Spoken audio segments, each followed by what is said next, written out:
अथ सत्यादिप्रकाशः सप्तमसमुल्लासः।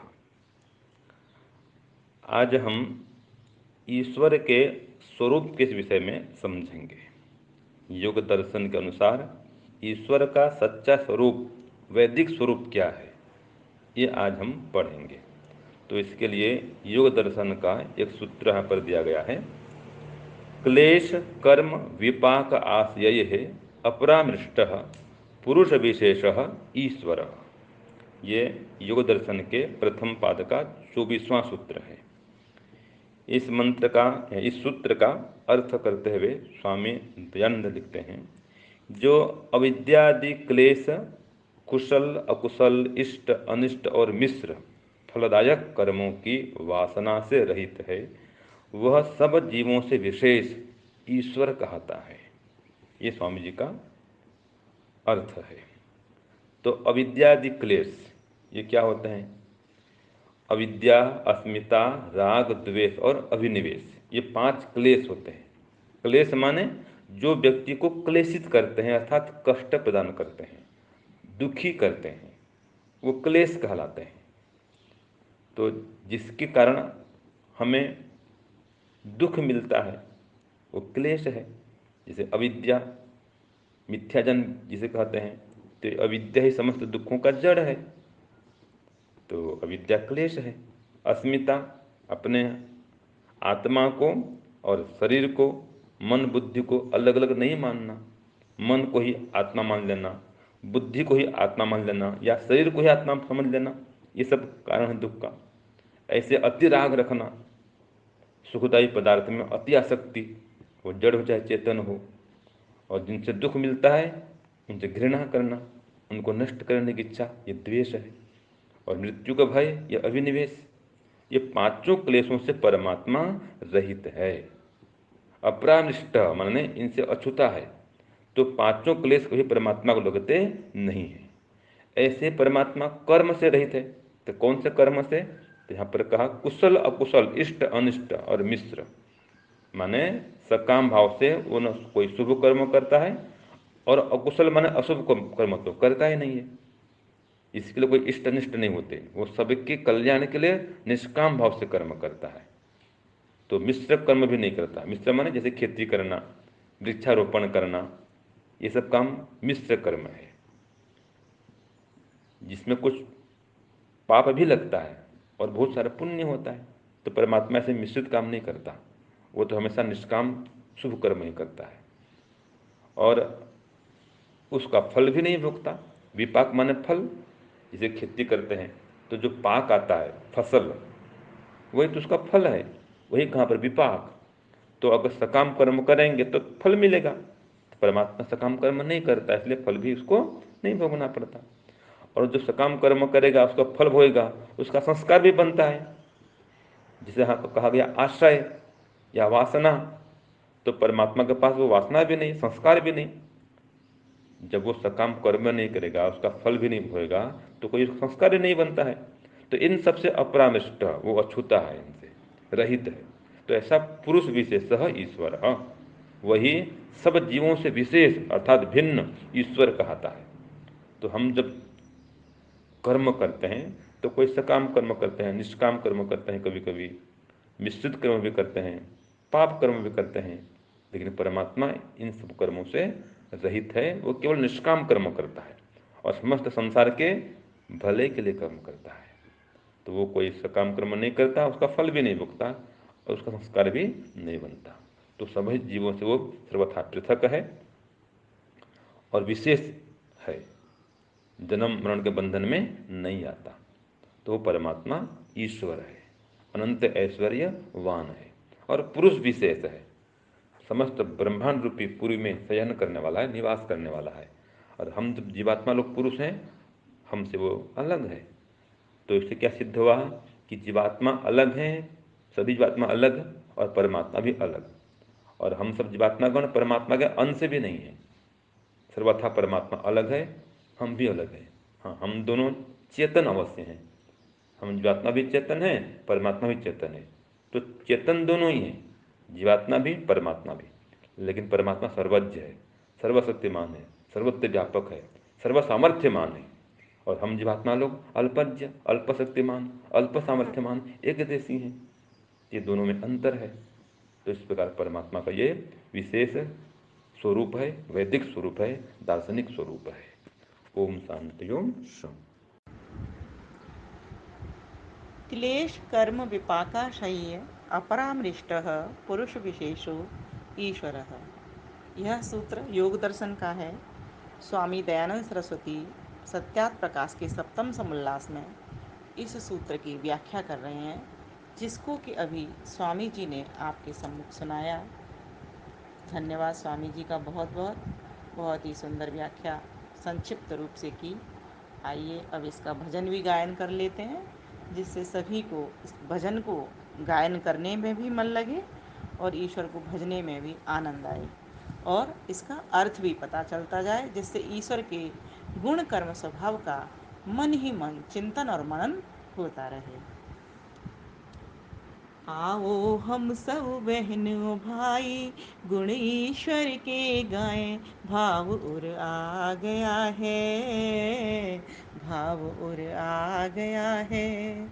आओ हम सब बहन और भाई गुण ईश्वर के गाएं, भाव मन आ गया है, भाव उर आ गया है। धन्यवाद ऋषि पतंजलि को, जिनसे सूत्र ये पाया, ज्ञान शुद्ध आ गया है, ज्ञान शुद्ध आ गया है। कैसा है ईश्वर वह, कैसा है ईश्वर वह, कैसा स्वरूप और स्वभाव है। कैसा है ईश्वर वह, कैसा स्वरूप और स्वभाव है। क्लेश कर्म विपाक आशय सर्वथा रहित अलगाव है। सतचित आनंद सर्वज चेतन पुरुष विशेष कहाए, ज्ञान शुद्ध आ गया है, भाव उर आ गया है। आओ हम सब बहनों भाई गुण ईश्वर के गाएं, भाव उर आ गया है, ज्ञान शुद्ध आ गया है। सुबह शाम दोनों काल जपना है देव उस दयालु को। सुबह शाम दोनों काल जपना है देव उस दयालु को। लाख बार कर प्रणाम भजना है झुक के कृपालु को। जिसकी हमने कृपा है पाई उसके पुत्र कहाए, ज्ञान शुद्ध आ गया है, भाव उर आ गया है। आओ हम सब मिलकर भाई गुण ईश्वर के गाएं, भाव उर आ गया है, ज्ञान शुद्ध आ गया है। कितना वो उपकारी देख ही रहे हम उसके काम को। कितना वो उपकारी देख ही रहे हम उसके काम को। कोई न लेता पैसा देता है सारे सुख आराम को। कोई न लेता धेला देता अकेला सुख आराम को। कभी न उसको मन बिसराए हर पल मनन में लाए, ज्ञान उर आ गया है, भाव उर आ गया है। आओ हम सब बहनों भाई गुण ईश्वर के गाएं, भाव उर आ गया है, ज्ञान शुद्ध आ गया है। उठो देखो अब तो प्यारे, उठो देखो अब तो प्यारे, भोर में तनिक सी देर है बची। उठो देखो अब तो प्यारे, भोर में तनिक सी देर है बची। उषा खोल रही चक्षु, तुम भी विमल हो टेर लो सभी। उषा खोल रही चक्षु, तुम भी विमल हो टेर लो सभी। करें अलिंगन फैलावाहें, हृदय ज्योति जगाएं, ज्ञान शुद्ध आ गया है, भाव उर आ गया है। आओ हम सब बहन और भाई, मिलकर प्रभु गुण गाएं, भाव उर आ गया है, ज्ञान शुद्ध आ गया है, ज्ञान उर आ गया है, भाव शुद्ध आ गया है, ज्ञान उर आ गया है। क्लेश कर्म विपाकाशयी र परामृष्टः पुरुष विशेषो ईश्वरः। अब इसको खोलेंगे तो इसमें 7 शब्द अलग अलग बन जाएंगे। क्लेश, कर्म, विपाक, आशय, ये 4, अपरामृष्टः 5, पुरुष विशेष 6 और ईश्वर 7। इसको आप याद कर सकते हैं, याद करेंगे तो ये हमेशा मन में बना रहेगा। और इसको समझ लो कितना आसान है। क्लेश, 5 क्लेश बताए गए हैं योग दर्शन में। अविद्या आदि 5 क्लेश, जिनका कि अभी स्वामी शांतानंद जी ने जिक्र किया। अविद्या, अस्मिता, राग, द्वेष और अभिनिवेश। अविद्या वह होती है जो विद्या नहीं है, अर्थात जो ज्ञान नहीं है, अर्थात जो उल्टा ज्ञान है। जो जैसी वस्तु है उसको उल्टा समझ लेना। सांप को रस्सी समझना, रस्सी को सांप समझ लेना, ये क्या है? अविद्या। फिर क्या? अस्मिता। अस्मिता क्या है?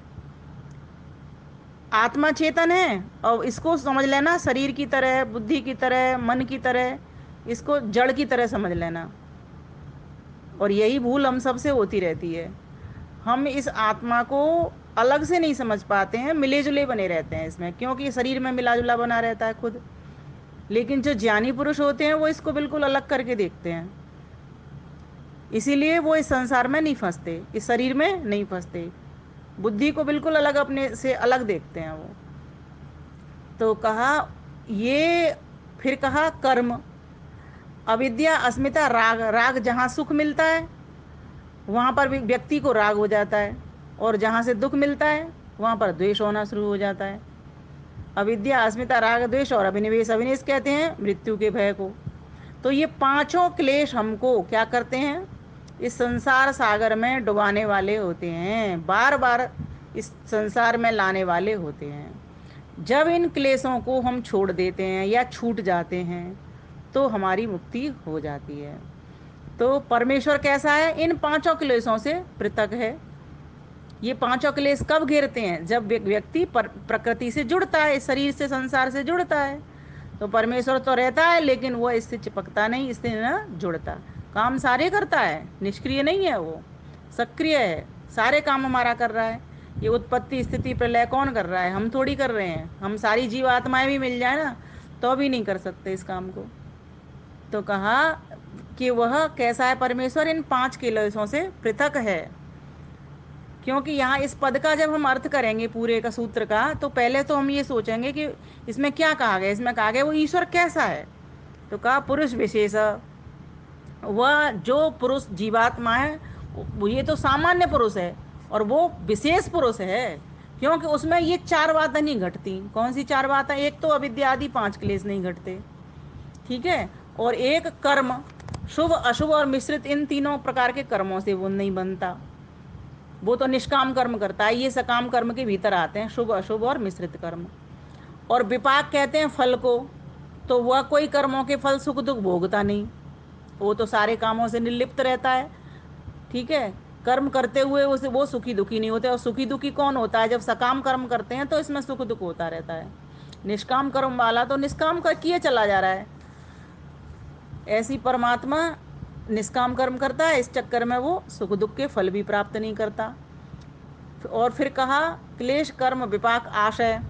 आशय कहते हैं वासनाओं को, जो भोगते भोगते संस्कार बन जाते हैं ना। जैसे सुख का भोग लिया हमने, रसगुल्ला खाया, बहुत मीठा लगा तो ये मन में स्मृति जुड़ गई, और किसी ने हमें दुख पहुंचाया, कुनैन की गोली खा ली या कोई कड़वी गोली खा ली या काढ़ा पी लिया तो दुख का संस्कार जमा हो गया, या किसी ने हमको कुछ कह दिया तो दुख का संस्कार जमा हो गया।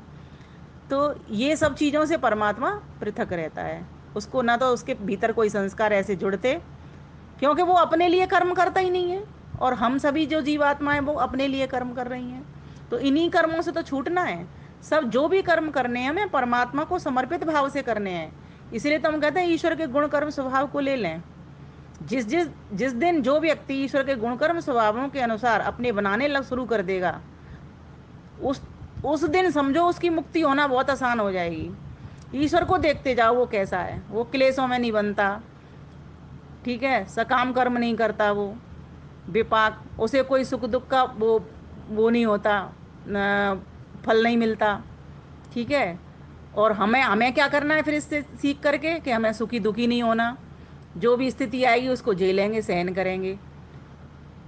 अपरामृष्ट वह इन सब से भिन्न है। किनसे?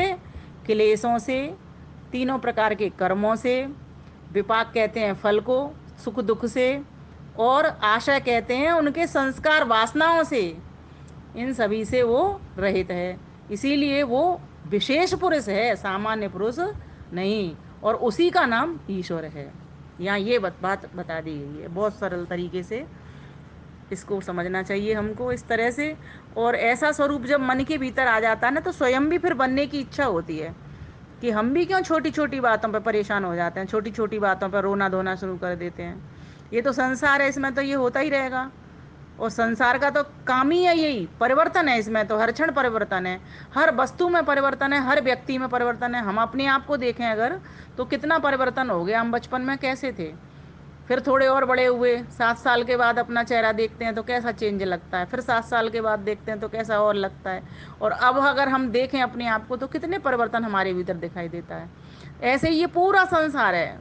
पौधों को देखो, वृक्षों को, जो चीज़ जन्मी है उसका अंत होता है, लेकिन परमेश्वर का जन्म नहीं होता तो उसका अंत नहीं होता, इसीलिए वो अनंत है। उसके सारे काम भी अनंत हैं। जब ये सृष्टि नहीं होती, प्रलय में भी रहता है, तब भी उसके संरक्षण में हम सभी पड़े रहते हैं, तब भी वो सोता नहीं है। कई लोगों ने इस पुरुष शब्द का अर्थ ये कर लिया है, पुरी शयनाथ, कि वो परमात्मा क्या करता है, शयन करता है। अब शयन से मतलब यहाँ पर ये नहीं है कि वो सोता है, वो यहाँ रहता है, निवास करता है।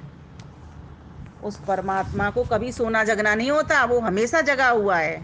सोना जागना किस में होता है? जिनके पास शरीर है, ये शरीर से हम सोते जागते हैं ना। तो जब शरीर से सोते तो परमात्मा का कोई शरीर नहीं, उसे आवश्यकता ही नहीं सोने जगने की। तो ये चीज़ हमें समझनी पड़ेगी कि हमें अपना धर्म, इस संसार का धर्म और ईश्वर का धर्म, तीनों धर्म समझने होंगे, तब जा कर के हमें ये ज्ञान की बात पकड़ में आती है। तो इस प्रकार से हमें समझना चाहिए कि वो पुरुष विशेष कैसा है, वह ईश्वर कैसा है, वह पुरुष विशेष है। वह क्लेश कर्म विपाक और आशय, आशय मतलब स्थान जहाँ पर ये चीज़ें जुड़ रही हैं, चित्त के भीतर जुड़ जाती हैं ये सब। तो उस परमात्मा का तो ऐसा चित्त होता नहीं है हमारी तरह, ये तो प्रकृति प्रदत्त चित्त है, उसका तो ऐसा चित्त है नहीं, उसके ज्ञान में सारी चीज़ें, वो स्वयं ज्ञानवान है। तो यहाँ पर यही बताया गया है कि वो परमेश्वर कैसा है, वह अनंत ज्ञानवान है, अनंत बलवान है, अनंत क्रिया वाला है। और उसका स्वरूप कैसा है, तो स्वरूप उसका हम जीवात्माओं से भिन्न है, हम जीवात्माओं जैसा नहीं है। ये बात यहाँ पर स्पष्ट कर दी गई है।